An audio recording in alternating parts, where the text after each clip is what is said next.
महाराजा रामानुज प्रताप सिंह देव को 2022 में social media में, इलेक्ट्रॉनिक मीडिया में, प्रिंट मीडिया में इनकी खूब आलोचना की जा रही थी, या ये कहे कि ये खबरों में थे। 2022 में खूब चर्चा का विषय बने थे। कारण क्या था?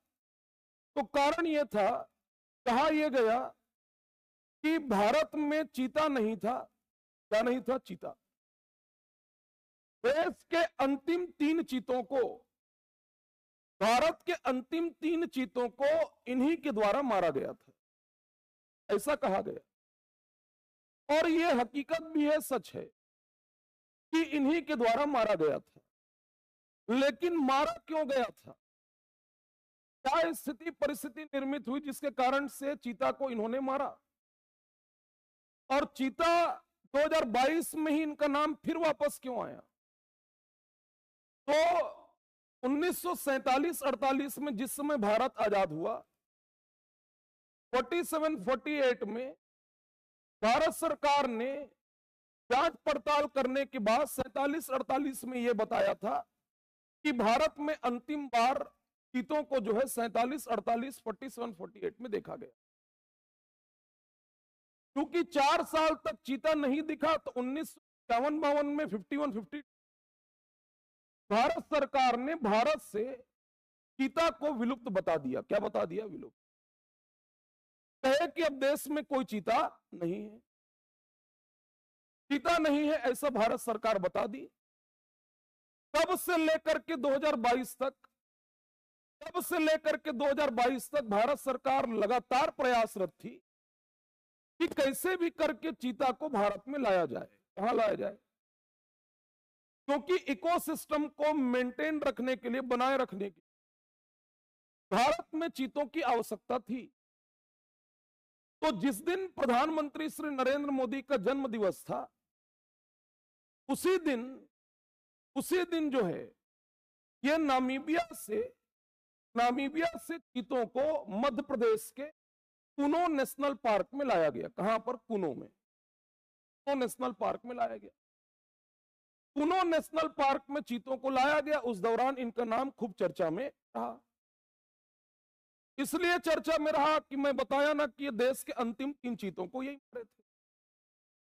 तो इनको खुद नहीं पता था कि मैं चीतों को जो मार रहा हूं, ये अंतिम 3 चीते हैं।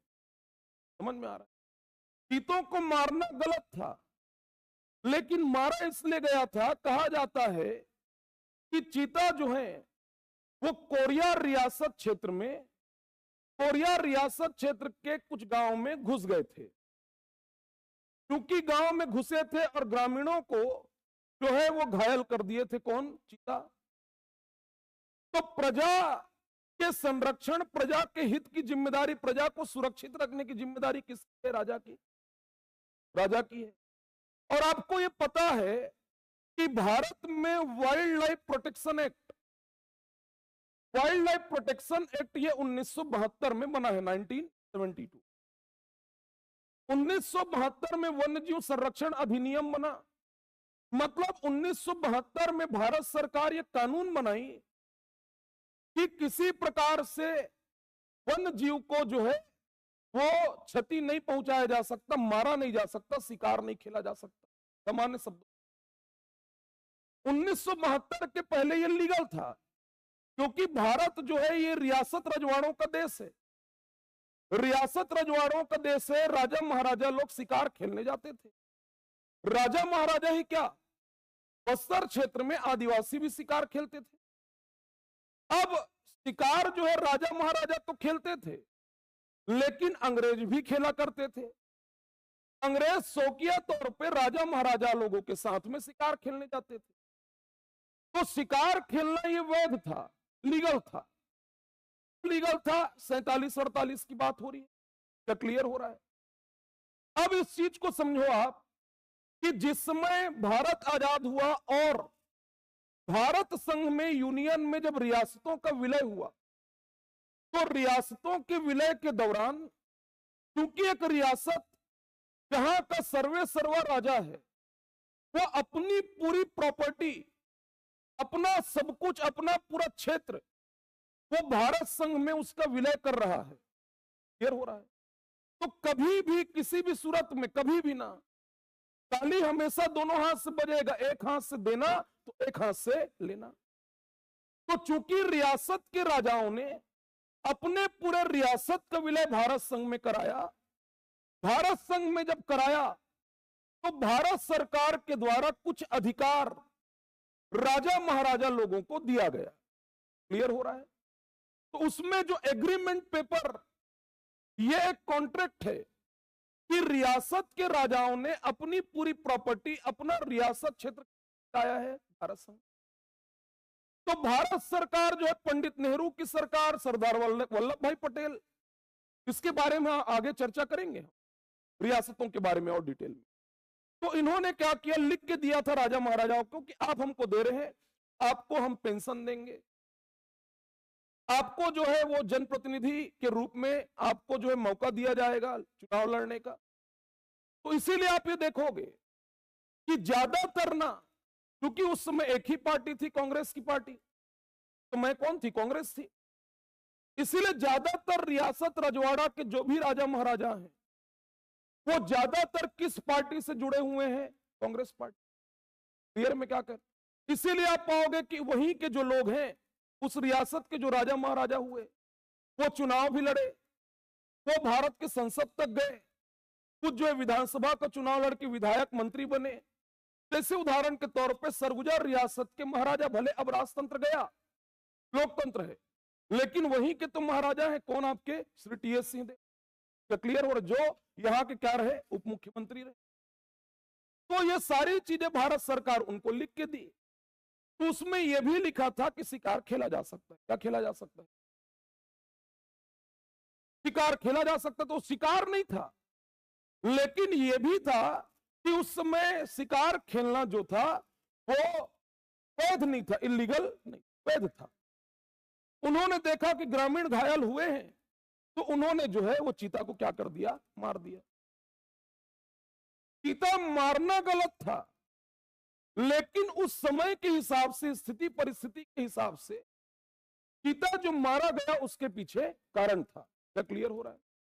तो इनका नाम खूब चर्चा में रहा कि इन्होंने देश के 3 चीतों को मारा है, और इनको खूब क्रिटिसाइज किया जा रहा था, इनकी आलोचना हो रही थी। लेकिन जो शिक्षित वर्ग है, जो पढ़ा लिखा, जो जाने समझे, और फिर लगे कि इनको क्रिटिसाइज करना है, तो क्रिटिसाइज किया जाना चाहिए, इनको आपका मारा जा रहा। तो उस दौरान खूब चर्चा में रहे। क्या केवल इनको चीता के लिए ही याद रखा जाना चाहिए? तो केवल चीता के लिए नहीं, इनके कई ऐसे काम हैं जिसके कारण से इनको याद रखा जाना चाहिए। क्लियर हो रहा है। अभी मैं आपको एक पॉइंट समझाया हूं, कौन सा, चीता वाला। लास्ट क्लास में थोड़ा सा मैं बताया कि ये कैसे आए, कहां से आए, और मैं ये बताया कि इनका राजवंश क्या है, चौहान वंश। क्या है, चौहान वंश। देखो, इनके बारे में दूसरा पॉइंट समझना, ये आप भारत के इतिहास में आपको पढ़ाया जाएगा मॉडर्न इंडिया में, कि लंदन में 3 राउंड टेबल कॉन्फ्रेंस हुआ। कितना हुआ, 3। गोल में सम्मेलन 3 हुआ, 1930 में, 1931 में और 1932। तीनों गोल में सम्मेलन में डॉक्टर भीमराव अंबेडकर ने पार्टिसिपेट किया था। तीनों में ना, ये बहुत इंपॉर्टेंट क्वेश्चन है। तीनों में शामिल होने वाले डॉक्टर भीमराव अंबेडकर थे, लेकिन तीनों में से केवल सेकंड राउंड टेबल कॉन्फ्रेंस है, दूसरा गोलमेज सम्मेलन, इसमें गांधी जी शामिल हुए थे। कौन शामिल हुए थे, गांधी जी। और इसी सेकंड राउंड टेबल कॉन्फ्रेंस को सीजीपीएससी बार बार पूछा है। केवल सीजीपीएससी ही नहीं, अदर स्टेट पीएससी में भी, यूपीएससी में भी इस क्वेश्चन को बार बार पूछा गया। क्यों? क्योंकि दूसरे वाले में गांधी जी शामिल हुए। क्यों हुए थे? तो सेकंड राउंड टेबल कॉन्फ्रेंस जो है, दूसरा गोलमेज सम्मेलन, यह दूसरा गोलमेज सम्मेलन 1931 में हुआ था। कब हुआ था? 1931। एक्चुअल में गांधी जी की 11 सूत्री मांगे थी, और 11 सूत्री मांगों को चूंकि ब्रिटिश सरकार नहीं मानी, तो गांधी जी ने दांडी यात्रा निकाल करके सविनय अवज्ञा आंदोलन की शुरुआत की थी। सविनय अवज्ञा आंदोलन। सविनय अवज्ञा आंदोलन चलाया था, सिविल डिसओबीडियंस मूवमेंट, ये हम आगे पढ़ेंगे। अब भारत के इतिहास में पढ़ोगे और इसको मैं छत्तीसगढ़ के इतिहास में भी पढ़ाऊंगा। अब देखिए, जो सविनय अवज्ञा आंदोलन जो चल रहा था, गांधी जी अपनी मांगों को लेकर के अड़े हुए थे। तो उस समय भारत के वायसराय लॉर्ड इरविन थे। कौन थे? Lord Irwin. और लॉर्ड इरविन जो थे भारत के वायसराय, उनके ऊपर थोड़ा प्रेशर था ब्रिटिश सरकार के द्वारा, ब्रिटिश क्राउन के द्वारा, कि गांधी जी को आप सेकंड राउंड टेबल कॉन्फ्रेंस में शामिल होने के लिए आप लंदन भेजो। कहां भेजो? लंदन। अब गांधी जी तो यहां पर अपना आंदोलन चला रहे थे, तो गांधी जी की जो मांगे थी, उन मांगों को लॉर्ड इरविन ने माना। 5 मार्च 1931 को तारीख था, 5 मार्च 1931। 5 मार्च 1931 वो तारीख था जिसमें गांधी और इरविन के बीच में, गांधी जी और लॉर्ड इरविन के बीच में एक समझौता हुआ। क्योंकि वो स्थान दिल्ली था, इसीलिए उसको दिल्ली पैक्ट के नाम से भी जानते हैं। किस नाम से? Delhi pact. Delhi pact, Delhi pact के नाम से भी जानते हैं। अब दिल्ली पैक्ट हुआ, गांधी इरविन समझौता हुआ 5 मार्च 1931, और सविनय अवज्ञा आंदोलन को रोक दिया गया, स्थगित कर दिया गया, क्योंकि गांधी जी की मांगे पूरी हो चुकी थी। कौन पूरा कर चुका था? Lord Irwin. कंडीशन केवल एक ही था कि मैं आपकी सभी मांगों को मान रहा हूं, और कुछ है तो लिख के दे दो, लेकिन इसके बदले आपको दूसरे गोलमेज सम्मेलन में शामिल होने के लिए कहां जाना है? लंदन। कहां जाना है? समझ में आ रहा है? अब यहां पर एक मुद्दा है, यहां पर डिबेट है उसमें, कि गांधी जी ने क्यों नहीं कहा कि भगत सिंह की फांसी रुकवा दो। फांसी, ये आगे हम इसके ऊपर बाद में चर्चा करेंगे। अब गांधी जी का जो सविनय अवज्ञा आंदोलन था वो रुक गया, गांधी जी दूसरे गोलमेज सम्मेलन में शामिल होने के लिए चले गए। तो दूसरे गोलमेज सम्मेलन में जब शामिल होने गए गांधी जी, तो वहां पर जब राउंड टेबल बैठा गया, तो वहां पर ऑलरेडी बैठे हुए थे कौन? आपके डॉक्टर भीमराव। देखो, अंग्रेजों की पॉलिसी ही रही divide and rule, divide and फूट डालो और राज करो। पहले ही हिंदुओं से मुस्लिमों को अलग कर चुके थे, अब बारी थी हिंदुओं से दलितों को अलग करने की। तो दलितों के लिए पृथक निर्वाचक मंडल, इसकी तैयारी हो रही थी। और ये वो दौर था जब दलितों का शोषण भारत में हो रहा था, और दलितों के रिप्रेजेंटेटिव प्रतिनिधित्व जो कर रहे थे वो डॉक्टर भीमराव अंबेडकर कर रहे थे। डॉक्टर भीमराव अंबेडकर अपने जगह पर 100% सही थे कि वो दलितों को अलग करना चाह रहे थे, क्योंकि उनका शोषण वाकई में हो रहा था। लेकिन उस समय पूरे भारत की बागडोर गांधी जी के हाथों में थी। तो गांधी जी का भी ग्रीन सिग्नल चाहिए था किसको? ब्रिटिश गवर्नमेंट को। लेकिन दलित भारत में उन हिस्सों में भी हैं जो रियासत रजवाड़ा क्षेत्र है, जो राजा महाराजा के कंट्रोल में है, वहां पर भी कौन है? आपके दलित। तो जितनी देसी रियासतें थी भारत में, फिर से एक बार दोहरा रहा हूं, भारत का प्रतिनिधित्व करने के लिए कौन गए? कौन गए? गांधी जी।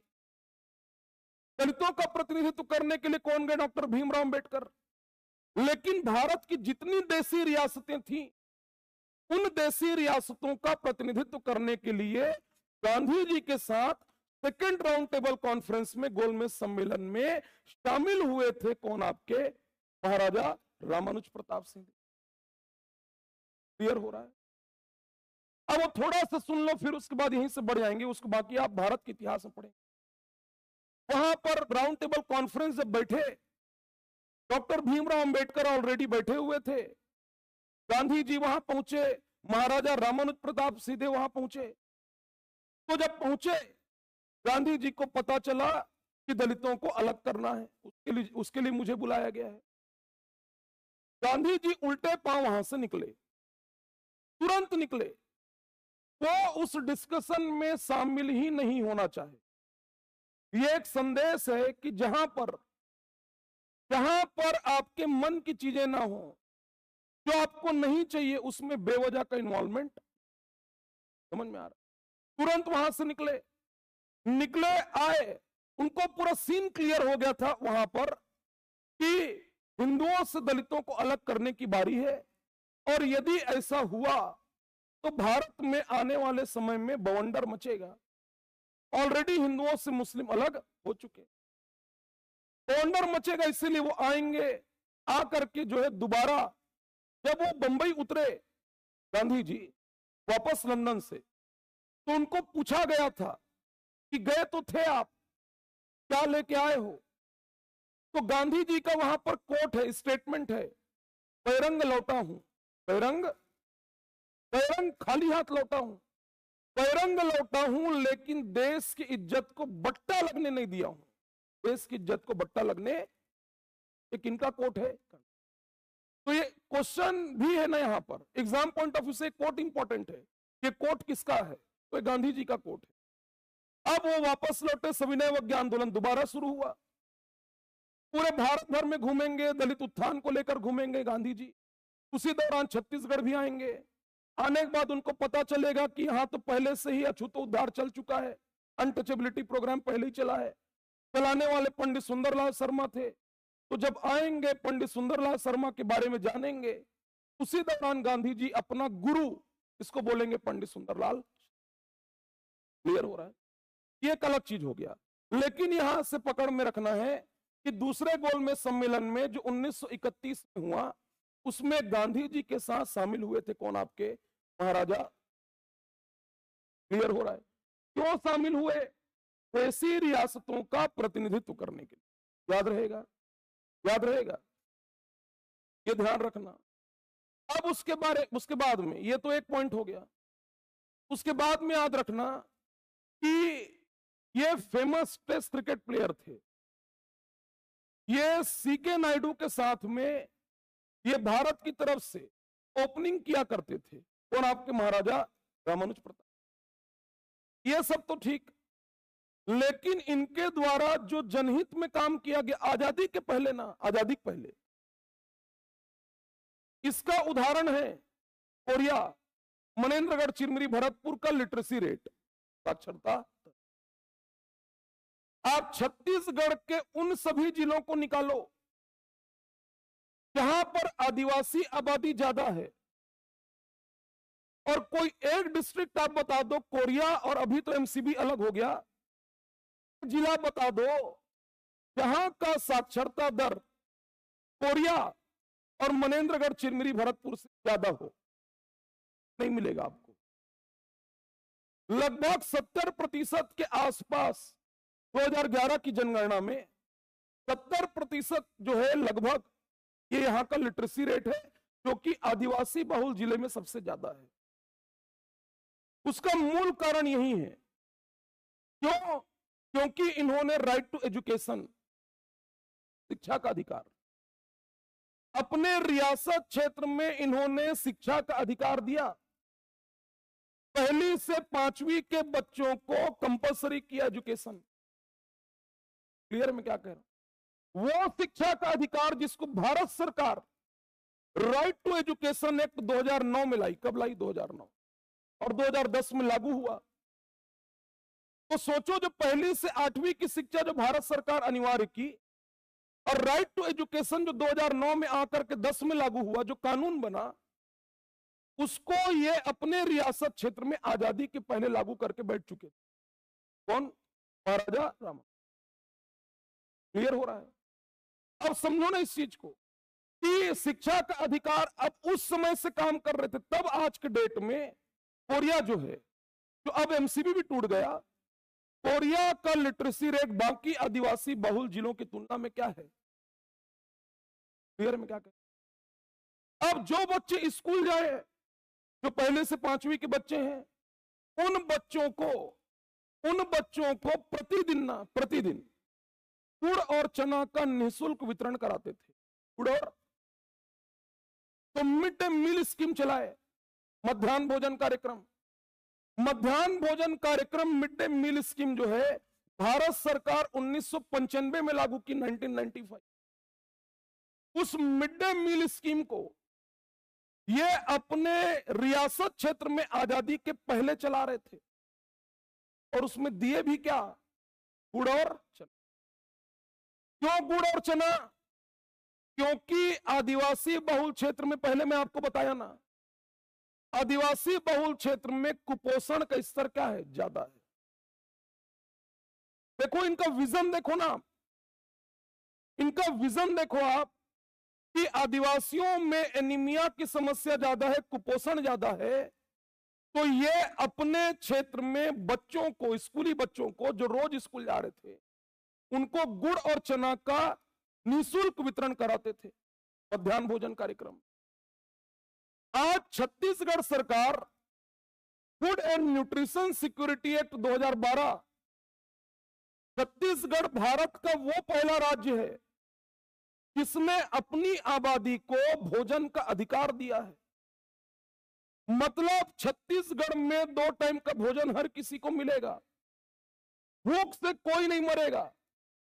ऐसा कानून बनाने वाली भारत का ना पहला राज्य कौन है आपका, छत्तीसगढ़। हमारे यहां पर कानून खाद्य एवं पोषण सुरक्षा अधिनियम 2012, उसी कानून के तहत आज आप सभी के पास राशन कार्ड है राशन, उसमें जो भी प्रावधान है उसी कानून के तहत है। आगे हम पढ़ेंगे भी इसको पीडीएस में। और उसी कानून के तहत कितने भी आदिवासी विकास खंड हैं, वहां पर हर महीने छत्तीसगढ़ सरकार जो है वो 2 किलो चना देती है। क्या देती है? 2। 5 रुपया के हिसाब से 2 किलो चना सभी आदिवासी विकास खंडों में दिया जा रहा है। बस्तर संभाग के सभी जिलों में हर महीने 17 रुपया के हिसाब से गुड़ दिया जा रहा है। क्या दिया जा रहा है? गुड़।